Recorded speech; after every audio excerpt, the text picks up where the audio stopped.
Hi all. Today మా పాప తినడానికి కొంచెం టేస్టీగా మల్టీగ్రెయిన్ రోటీ దాల్ కిచడీని నేను ప్రిపేర్ చేశాను. ఇందుకు గాను ఎండబెట్టిన మామిడికాయ తురుము, జీలకర్ర, వెల్లుల్లి, క్యారెట్ తీసుకున్నాను.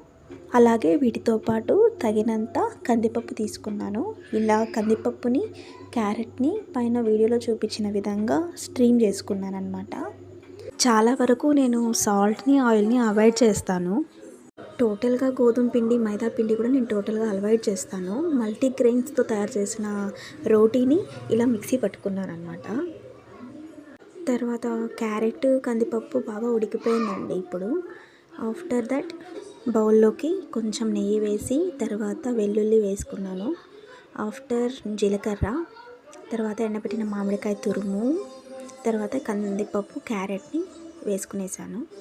కొంచెం అలా బాగా ఉడికించుకోవాలి.